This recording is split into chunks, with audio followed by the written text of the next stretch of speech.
What a game this was. Again, it's only week one, so it's just one game, not a whole lot of sample size to work with.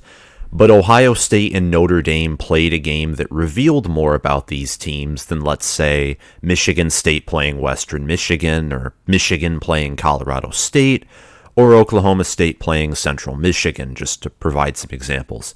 Yes, those wins for all three of those teams revealed something about those teams, how good they were on offense, defense, passing attack, rushing rush and pass defense, etc., etc. But they all faced drastically inferior opponents. Ohio State faced a team that is certainly a top 25 team, and in my opinion, certainly a top 20, top 15 team. I didn't think they were top 10 entering this game. I still don't think they are top 10 after the great performance they put on last night, but Notre Dame is a very solid football team. So you can take away more from this game, in my opinion, than you can from many of the other games that were played yesterday. And my main takeaway, and we'll talk about this more in depth with statistics and stuff in the analysis and ramifications section, physicality is what won Ohio State this game, which last year would have been the way they would have found a way to lose this kind of game. This game was very physical. It was a defensive, classic Big Ten matchup. Both of these teams looked like Big Ten football teams. This was a Big Ten game, and yesterday we had a lot of that. Iowa versus South Dakota State, which was a debacle. I'm always going to reference that game. I might even dedicate a video or discussion post on my channel page to that game because it was crazy. But Ohio State winning 21-10 over the Irish, it proved that Ohio State's defense is on the right track. Their offensive line can establish itself at the line of scrimmage and run the ball effectively against a good front seven that includes guys like Isaiah Foskey, Jack Kaiser, for example. And Notre Dame's defense is legit too, so it's not like Ohio State is running the ball against a questionable defense. This Notre Dame defense solidified itself last night. It was an impressive unit. What they were able to do to Ohio State, make them doubt themselves in the passing game, limit them to very short passes, stop them at times on third and short when Ohio State wanted to establish its run game.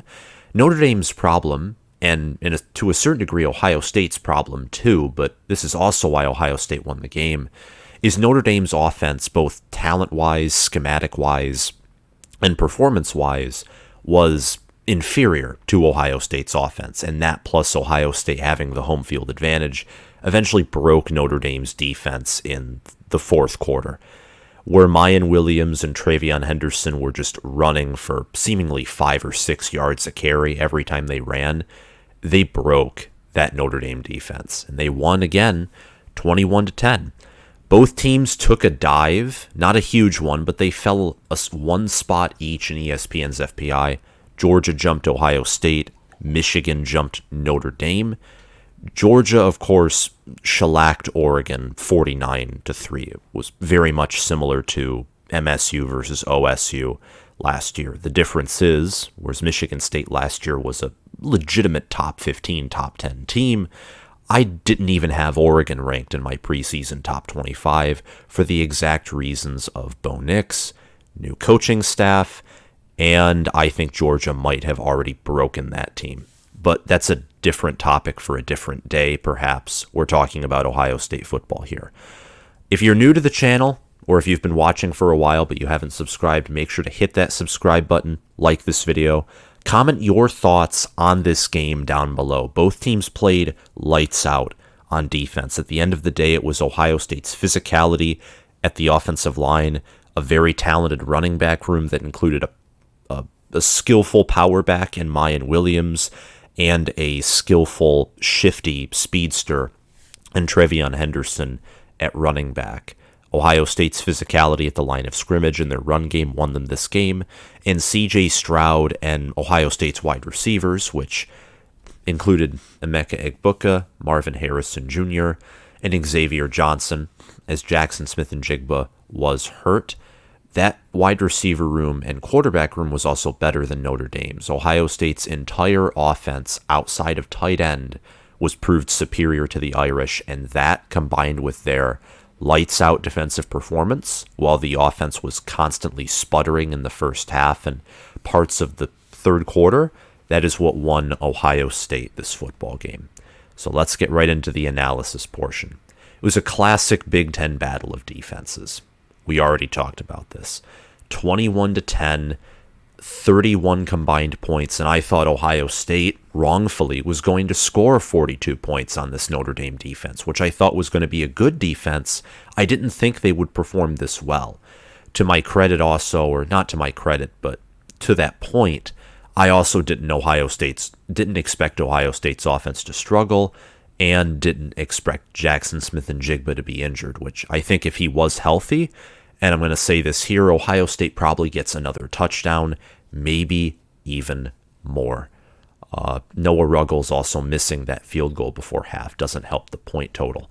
But anyway, Notre Dame played an amazing game, lights out. Notre Dame, the momentum was on their side until it was effectively on their side until Ohio State got that touchdown, that Xavier Johnson 24-yard reception for a touchdown from C.J. Stroud. Notre Dame had the momentum heading into halftime, leading 10-7, effectively shutting down Ohio State at the line of scrimmage, even more so shutting down their pass game. It was somewhat boring because it's, classic Big Ten football defense. So somewhat boring, especially when I like higher scoring games. But at the same time, it was entertaining too, because you felt the tension build up. You really felt it, especially after Ohio State took the lead 14-10, because you felt an urgency from Notre Dame. And before that, even in the third quarter, you felt the tension when Ohio State was outgaining Notre Dame in total yards and when they were making drives, but Notre Dame would just find ways to stifle them, force them to punt, and pin Notre Dame deep, which then Notre Dame would get conservative, or Ohio State would shut them down. They would punt back to OSU, and that whole process would recreate itself. Ohio State's special teams helped them win the game too, just by pinning Notre Dame deep. Ohio State had a much better average start of field position. It was around like the 25 or 30 yard line, whereas Notre Dame's was about the 15. So special teams outside of that Noah Ruggles missed field goal, which it happens. He's still a good kicker. I have no doubts that he's still a good kicker because last year he only missed 1 or 2 field goals. It just happens with kickers. It's a hard job. It's an underrated position. Many think it's easy. It's not. But special teams was great for Ohio State. It helped them win, along with their more efficient, but more importantly, just more talented offense. And the defenses, I think it's safe to say Notre Dame's defense is better, but Ohio State's was not that far behind. And that really helped the Buckeyes limit Notre Dame to 10 points, helped keep Ohio State in the game when their offense was struggling, and when their offense finally got some juice, they were able to thrive and scoring 14 unanswered points. Ohio State shut out Notre Dame from 11:56 in the second quarter. Shut them out. Ohio State would not have done that last year against a team like Notre Dame that's physical in the trenches. That leads me to saying that Jim Knowles is that guy. He's a great DC, and we've known this. And the question, I think, has been officially answered. Year one of the Jim Knowles era, there is great improvement on the defense. There were questions about this because when he came to Oklahoma State, for example, the defense regressed in year one, and it really took him until year 4 for the defense to be great. And the problem with that logic was, of course, that Ohio State has much better athletes and assistant defensive coaches and more resources than Oklahoma State does. This defense looked great, and I didn't think it would look this great. I thought it would be good. I thought it would be better. But I thought that Notre Dame would get maybe a few more. I think Notre Dame just would have maybe ran the ball more efficiently because Jim Knowles' defense, I thought, would have maybe taken some time to establish itself. But no, it already has established itself. And Jim Knowles himself said this was a very basic game plan, which for me as a Michigan fan, obviously, don't know what to think about that. Definitely not anything positive because, of course, I want to score points and run the ball against Ohio State. And this defense is physical. It's a very physical unit. Tommy Eichenberg, the linebacker, had 2 sacks against Notre Dame. The linebacker core, which I thought was going to be a weakness of this defense, it had a good game. It did much better than I thought it was going to do all season. So the linebackers looked good. The secondary at times, matching up Cam Brown with Michael Mayer, which I get Cam Brown can be good in coverage, but again, Michael Mayer, total mismatch. Notre Dame targeted him, I think, 5 times, which was by far the most out of anyone in the whole game. Yeah, 5 times for him, only 1 time for every other receiver. Michael Mayer was targeted a lot. He had a long of 17. But back to Ohio State's secondary, despite some of the small errors they had, they still all around played a pretty solid game. The D-line, too, limiting Notre Dame to 2.5 yards per carry on the ground and only 76 rushing yards. And also the front 7 for Ohio State, 3 sacks, 6 tackles for loss, 1 QB hurry. It was a good game for Ohio State's defense, and you can give all the credit in the world, and you should, to Jim Knowles. The Irish have a legitimate top 10 defense, too. Ohio State's offense sputtered, Jaxon Smith-Nijigba was injured, but holding Ohio State to 21 points is something to be proud of. I'm not too into moral victories, but Notre Dame came into this game already being more limited than Ohio State. They do not have an elite quarterback. Tyler Buchner at best is a good to above average quarterback. They don't have a great running back either. They just don't. A lot of their skill positions have a ceiling of being good, except for tight end. All their other skill positions have a pretty low ceiling compared to Ohio State's and even Michigan and Michigan State's. I'd argue Michigan State, just for context for a Big Ten team, has better wide receivers and a better quarterback and better running backs than Notre Dame does. Michigan has better running backs, better wide receivers. They don't have, you could argue that Michael Mayer is the better individual tight end, and that's a great argument, but I think Michigan is a deeper tight end room. And yeah, Notre Dame came into this game with a limited offense. If they were going to win this game, it was because Ohio State's defense still hadn't figured itself out, and Notre Dame performed lights out on defense. And unfortunately, only one of those things, unfortunately for Notre Dame, only one of those things was in the Irish's control.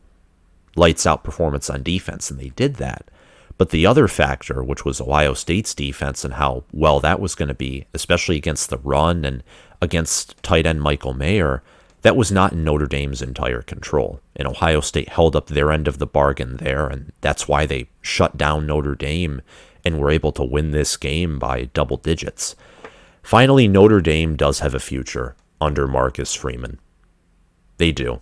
And I know that, again, they were up 10-7, allowed 14 unanswered points, and the team, the defense broke at the end of the game. That was not a good, it's not going to be a game Notre Dame or any good coach is going to feel great about. And I know Marcus Freeman is not going to feel great about this game. This game should, keep him up at night, and it will. And I think with the way that Notre Dame's recruiting right now, the way they've played against top 10 teams, yes, Marcus Freeman is 0-2 against top 10 teams, but he's a new head coach. The defensive staff, I think I underestimated them. I'm still not a fan of Al Washington, but Al Golden proved himself as a defensive coordinator. He proved me wrong. So Marcus Freeman has proven himself to hire a competent staff. He's recruiting at an elite level, and Notre Dame, I think, absolutely has a future under him, even with this loss to his former alma mater, or his alma mater in the Ohio State Buckeyes. The ramifications of this game are, well, Notre Dame's playoff hopes are almost out the window. They'd have to win out and win out convincingly in each game. Now, what helps them is Clemson. They get Clemson at home, and Clemson's ranked in the top 4. So if Clemson has a better year than last year, they can use that victory as a sounding board and say, hey, we lost to OSU, but look what we did when we had home field advantage against the top 4 team. We beat them. And I think Notre Dame, I predicted them to beat Clemson in the preseason, and I think that they still will, especially after the performance that they had. Notre Dame should be a team that gets better and better as the year goes on. But Notre Dame, their offense has to improve if they want to potentially secure a playoff spot, because they also face BYU. And let me tell you something about BYU. That offense is vicious. That defense, yes, they allowed 21 to South Florida. They're not the best thing in the world. And it is one game, but they're ranked number 1 in ESPN's FPI for defensive efficiency. And they posted nearly 600 yards last night. That BYU offense will break. They will break any defense they face that isn't paired with a good offense. And Notre Dame's offense last night, it looked good at times, but it needs to be more consistent if Notre Dame wants to be safe from a team like a BYU. Or, heck, they face USC. USC 60-pieced Rice. And again, it's Rice, but Notre Dame's defense looks to be facing a lot of good offenses or good teams. And they face Clemson, who will have an elite defense. So it's going to be hard for them to win out. And if they do want to win out, because if they don't, well, bye-bye, you're not going to the playoffs, their offense has to improve. Their defense is already there. If Tyler Buchner and those wide receivers can just get better, if the wide receiver room can get healthy, and the running backs can just make more plays, and also given the fact that Ohio State's defense is probably the second best defense Notre Dame will face all year, Clemson only being better, then Notre Dame has a realistic chance of going 11-1 like last year, and potentially, if certain things in the championship week play their way, they could get in that 4th playoff spot. Losing Jaxon Smith-Nijigba really hurt the Buckeye offense. It really did. He had 2 receptions for, I think, 3 or 4 yards, went into the medical tent sometime in the second quarter or end of the first, I believe, and it hurt. It absolutely hurt the Buckeye offense. And at the end of the game, Ohio State wide receivers did step up. Emeka Egbuka, Marvin Harrison Jr. had good games. Xavier Johnson with that 24-yard reception to put Ohio State in the lead.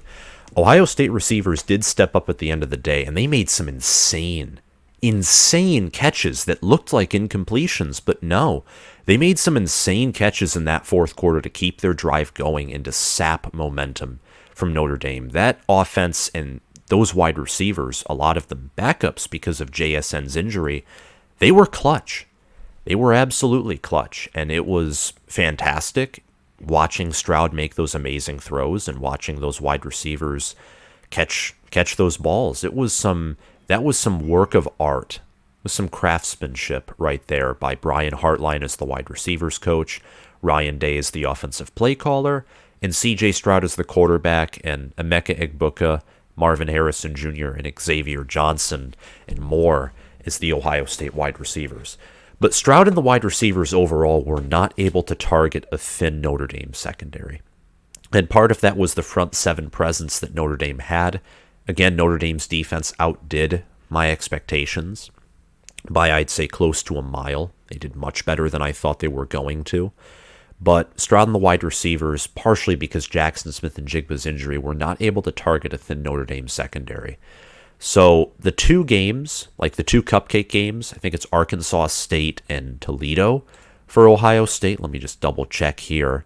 Yeah, Arkansas State and Toledo, I guessed that right. Those games could not have come at a more opportune time. Get Jaxon Smith-Njigba healthy, test some new things on defense, and let the offense kind of figure itself out, because, yes, at the end of the day, they are good, and they have all the talent in the world, but letting them figure themselves out at home against inferior opponents to kind of work out some of the shakes and jitters that they had last night is a great thing before they host Wisconsin, Rutgers, but most importantly, before they face a team, before they travel to Michigan State, host Iowa, which, if Ohio State's offense is still like it was last night, Iowa's going to hold them to next to nothing on offense. That defense was vicious yesterday. And at Penn State as well. Ohio State's schedule is very much in favor toward them. They don't have a road game until their 6th game, So that gives them a lot of time to get their offense back to what it was last year, which I think they will, and also get JSN healthy, because I have no clue how long he's going to be out for. He was not able to play last night and looked pretty frustrated, so there's a chance that it is a serious injury. But like any player who's injured, I hate seeing it, so let's hope for the best and hope that, along with Jarrett Patterson and some of Notre Dame's injured players, that Jaxon Smith-Nijigba gets healthy very quickly. And as of this week, both of these teams are more efficient on defense than they are on offense. It's a fact. Both offenses looked lackluster at times, although I think Ohio State's will bounce back. Notre Dame's has a lot more questions. They have a much lower ceiling on how they can perform on offense too. But both of these teams, as of this game, were much more efficient defensively than they were offensively. So it's going to be interesting to see how that is moving forward. Maybe this Ohio State team ends up being more defensive than offensive, which would be absolutely insane. That'd be crazy, given what Ohio State's offense was last year and how the majority of their starters, despite a lot of their production leaving in Garrett Wilson and Chris Olave and Jeremy Ruckert, it'd be crazy, given the amount of returning starters this offense has, for it to take a sizable step back, but then for the defense to take a massive leap forward and the Buckeyes to be similar to, I guess, their 2016 unit, in that they have a much better defense than they have an offense, which I know that, knowing how that 2016 unit ended, that's not what Ohio State fans want. It's not what Ryan Day wants, but it's going to be interesting to watch. And for Notre Dame, look for how they play against BYU and Clemson. For Ohio State, that game versus Michigan, I still think both of these teams, after how they played yesterday, it looks to be them and no one else in the race for the Big Ten. But it's week one. You have to take all these games, including the big matchups, with a grain of salt, because there's not enough sample size to draw major conclusions yet. But those are just my thoughts, and that's all I have to say for this video. If you're new to the channel, make sure to hit that like button, hit that subscribe button, click the notification bell, and comment your thoughts on this video down below. I cover Big Ten football more specifically, and almost all of my videos will be about the Big Ten. So if you're a fan of the Big Ten, I really encourage you to subscribe. And if you're listening on Spotify, make sure to follow the channel. Thank you all for watching. I'll see you guys around, and I hope the game is the game of the year and is an undefeated matchup. Bye.